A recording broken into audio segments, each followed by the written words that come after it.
अब मैं मंच माननीय मनोज जी नांगड़े को समर्पित करता हूं। माननीय मनोज जी नांगड़े।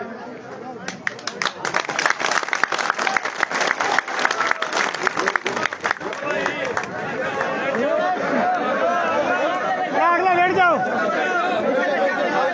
सबसे पहले इस गांव के पवन धरा पर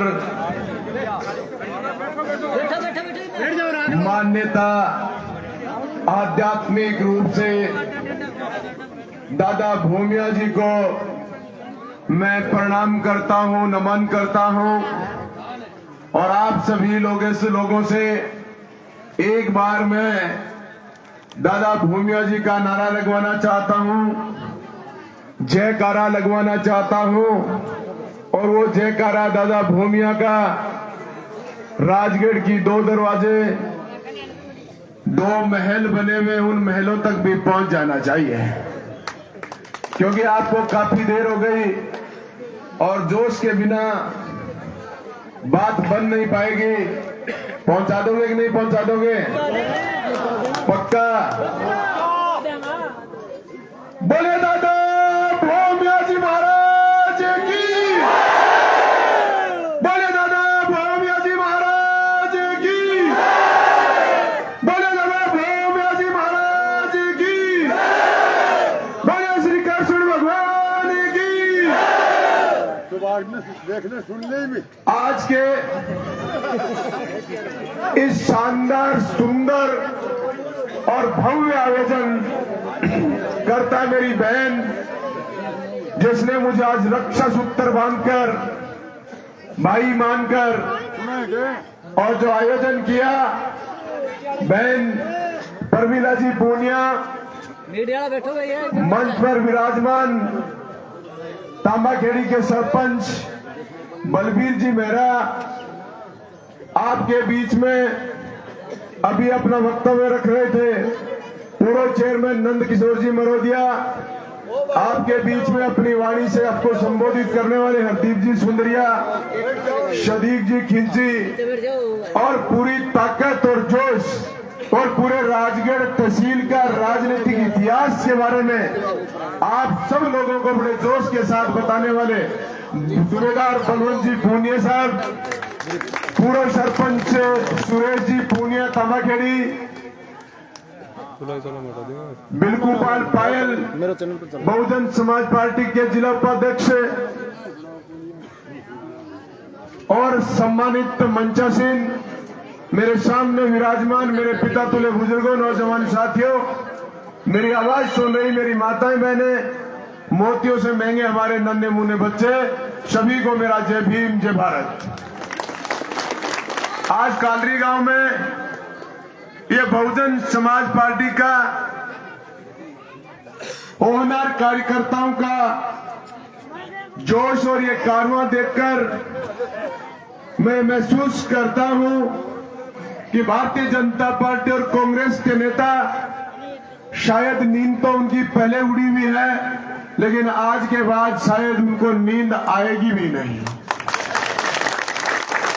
क्योंकि इन लोगों के सामने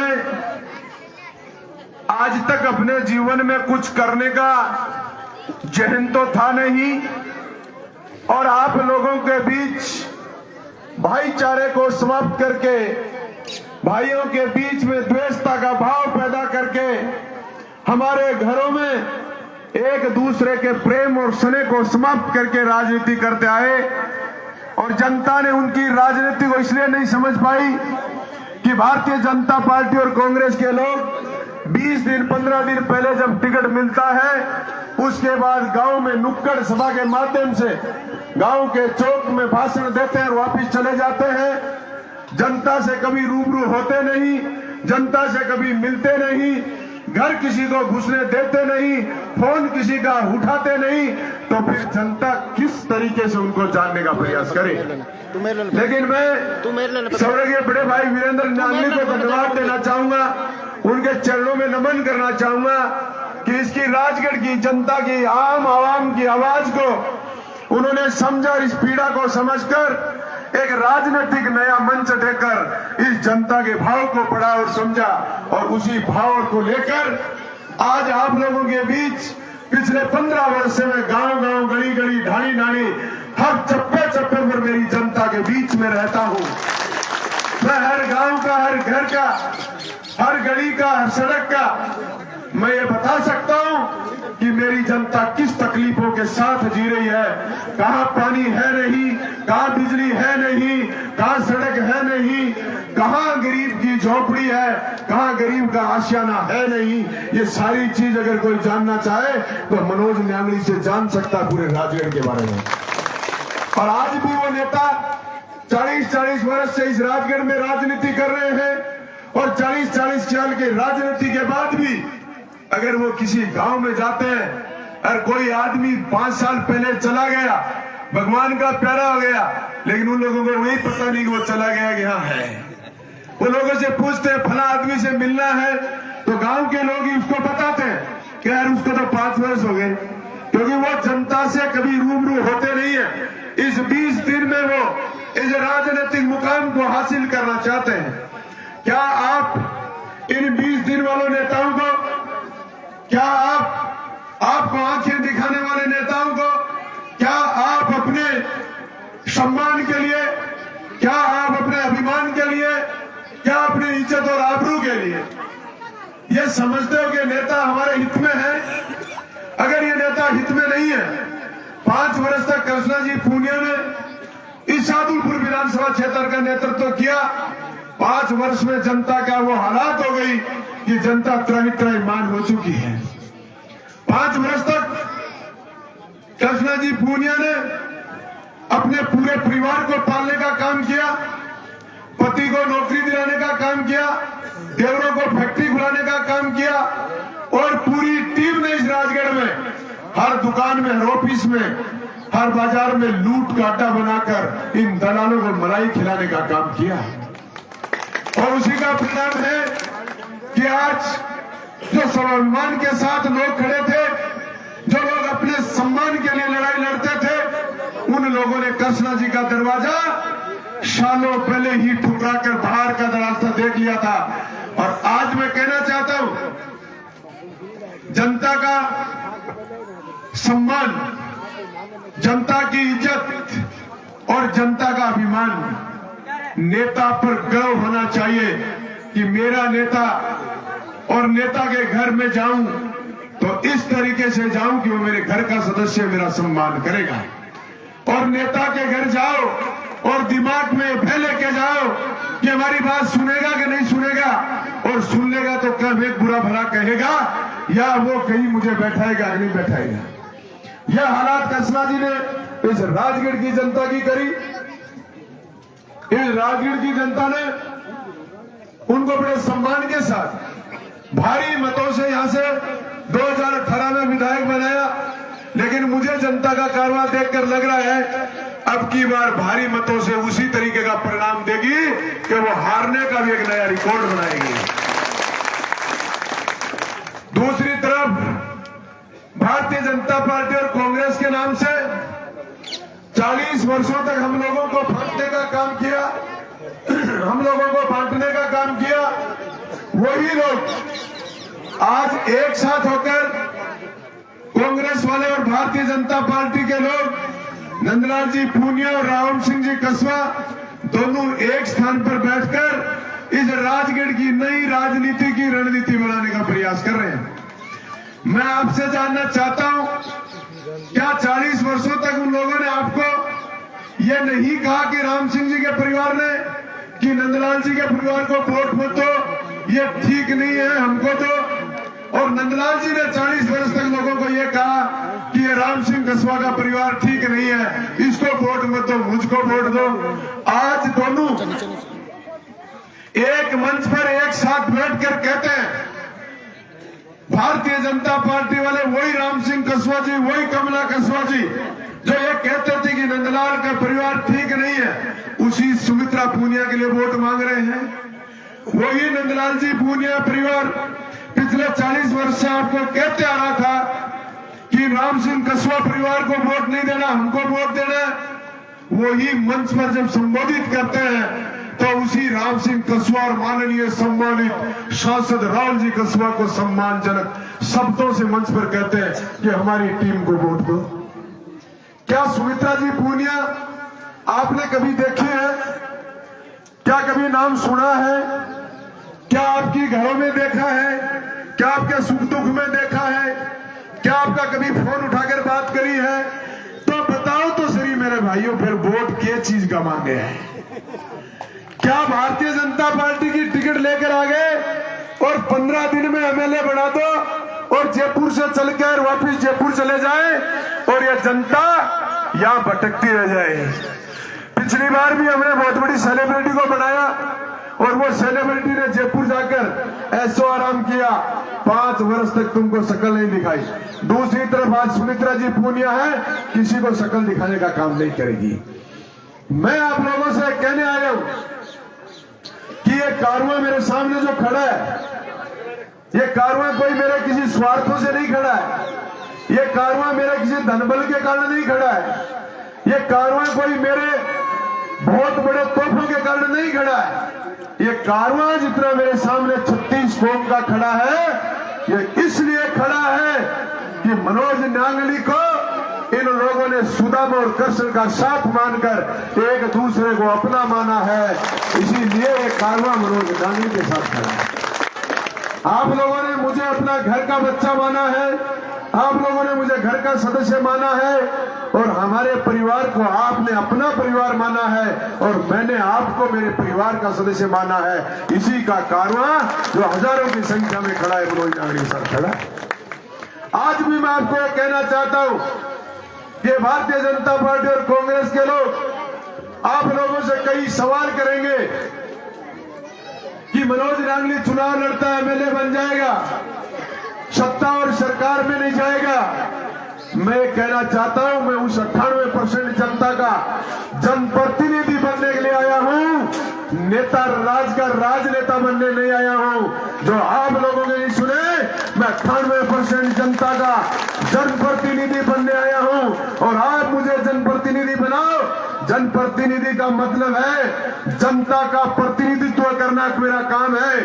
आपका प्रतिनिधित्व करूंगा, आपकी लड़ाई कुशासन के खिलाफ लड़ूंगा, आपकी लड़ाई प्रशासन के खिलाफ लड़ूंगा। मैं राज करने नहीं, मैं आपकी हक अधिकारों की लड़ाई लड़ने के लिए आया हूं। इसलिए राज की बात ये जयपुर और दिल्ली के दिखाने वाले लोगों को बताना चाहता हूं। मेरी 98% जनता का सीएम बनने आया हूं और सीएम बनकर काम करूंगा। मुझे किसी मंत्री और मुख्यमंत्री की जरूरत नहीं। राजगढ़ में जो प्रशासन लगेगा तो वो जनता का काम करेगा और नहीं करेगा तो मनोज नांगली जानता है कि किस तरीके से कराया जाता है। हमारी बहन प्रमीला जी अभी मुझे बता रही थी, मुझे बहुत बड़ी तकलीफ होती है कई बार सुनकर कि जनता अपना मत डालने का भी मन जब बना देती है कि मैं किसी दूसरे को मत डालती हूं या मेरा मन मतदान करने का यहां है।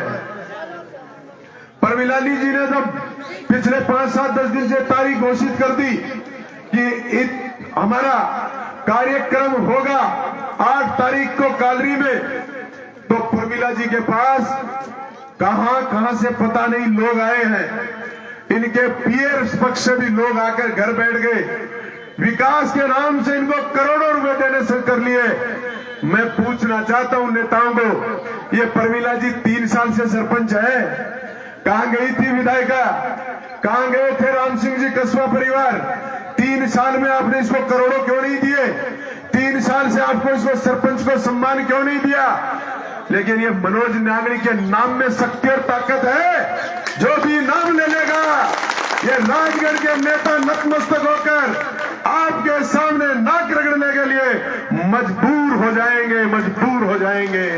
5 दिन से प्रमिला जी के घर नाक रगड़ रहे हैं। लास्ट शब्दों में इनको कहा कि आप तो कार्यक्रम मत कराओ, भले वोट दे दो। तो फिर प्रमिला जी ने कहा हम भी वजूद के साथ, सम्मान के साथ जिंदा हैं। हमने उसको भाई माना है, परिवार का माना है। मैंने कार्यक्रम रखा है और मैं निश्चित रूप से मनोज नांगली के साथ खड़ी रहूंगी। प्रमिला जी को मैं कहना चाहता हूं, आपने मुझे भाई मानकर रक्षा सूत्र बांधा है। आपकी हर पीड़ा आपका भाई मनोज नांगड़ी निश्चित रूप से हरेगा। आप कोई नेताओं को खुले मन से चैलेंज कर दो कि चाहे शिकायत कर दो, नकल ले लो, जेल में भेजने से पहले 100 बार सोचना पड़ेगा। इस राजगढ़ के नेताओं की औकात नहीं कि मेरे किसी भी सरपंच को, मेरे किसी कार्यकर्ताओं को ये जबरदस्ती किसी को जेल भेज दे या उनको नुकसान पहुंचा दे। उन लोगों ने जो कानून की किताब पढ़ी नहीं होगी, लेकिन मैं आपको बताना चाहता हूं, हमने कानून की किताब पढ़कर हमने स्वयं में घर में उसका पालन करके देखा है। हम क्रिमिनल के रूप में मान ले, चाहे वो इन दुष्ट लोगों के खिलाफ हम जब लड़े, हम आपराधिक भी कहलाए हैं, हम पेशे से वकील भी हैं और 5 वर्ष तक राजनीति में रहकर राजनीतिक रूप से भी हम शक्तिशाली बनकर जनता के बीच रहेंगे। इसलिए हमारा नाम काफी है। जहां भी खड़े हो हमारा नाम ले देना। नाम लेते ही इन भारतीय जनता पार्टी और कांग्रेस के नेताओं की रूह कांपती है, रूह कांपती है। इसलिए आपको परवाह नहीं करना। परमिला जी, इनके पास कुछ है नहीं करने के लिए।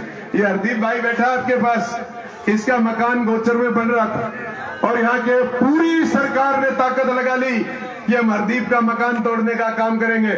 और इसी माध्यम से हम ये भी बताना चाहते हैं, इसका मकान आज बनके तैयार है और वही एसडीएम, वही तहसीलदार जिन लोगों ने इसका मकान तोड़ने का प्रयास किया, वही तहसीलदार लोगों के सामने गिड़गिड़ा कर कह रही है कि मेरा हरदीप वाले मामले में मेरा समझौता करवा दो। और मैंने उस तहसीलदार को अपने शब्दों से चैलेंज किया था कि तहसीलदार साहिबान, कलम आपकी चलेगी, नेताओं का सिर्फ फोन चलेगा, कलम आपकी चलेगी और गलत कलम चलेगी तो हाथ आपके जलेंगे। ये मनोज नांगड़ी कह के जाता है आपको और वो आज हरदीप के साथ समझौता करने के लिए तैयार खड़ी है।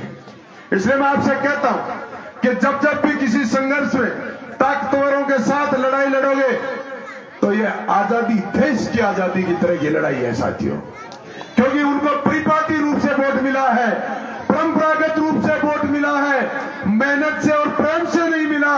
इसलिए वो मेहनत और प्रेम का वोट नहीं चाहते, वो परिपाटी का वोट चाहते हैं कि हम 2 टुकड़ों में आए, एक बीजेपी और एक कांग्रेस, हमको जनता वोट डाल दे, जनता फिर चाहे भाड़ में जाए, उनको कोई लेना देना नहीं है। इसलिए मनोज नांगड़ी के साथियों, संघर्ष करने वाले लोगों की दास्तान लिखी जाती है।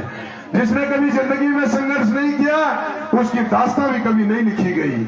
आजादी करने वाले हिंदुस्तान के वो लोग जिन्होंने इस हिंदुस्तान को आजादी दिलाई, उनका नाम इतिहास के पन्नों में जरूर लिखा गया, लेकिन इस आजादी के सोहर में उन्होंने कभी सांस लेके नहीं देखी, क्योंकि वो लोग आजादी से पहले चले गए, लेकिन हमको हिंदुस्तान आजाद करके दे गए। इसलिए ये सादुलपुर विधानसभा क्षेत्र की लड़ाई इन गुलाम करने वाले लोगों के खिलाफ, यह आजादी की संघर्ष की लड़ाई है। इसमें स्वार्थ मायने नहीं रखता, इसमें सम्मान मायने रखता है।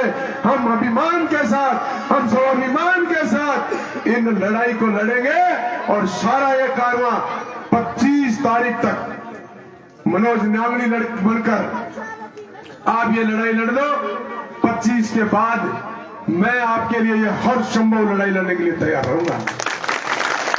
25 तारीख तक मैं आपसे हिफाजत चाहता हूं, 25 तारीख तक मैं आपसे संरक्षण चाहता हूं, 25 तारीख तक मैं आपका सहयोग चाहता हूं और 25 तारीख तक मैं आपकी बुद्धि का उपयोग चाहता हूं। और 25 के बाद मनोज नांगड़ी के कंधों पर आप जितना भार छोड़ोगे उतना ही ताकतवर बनकर उभर जाऊंगा और इन नेताओं को सबक सिखाने का काम करूंगा।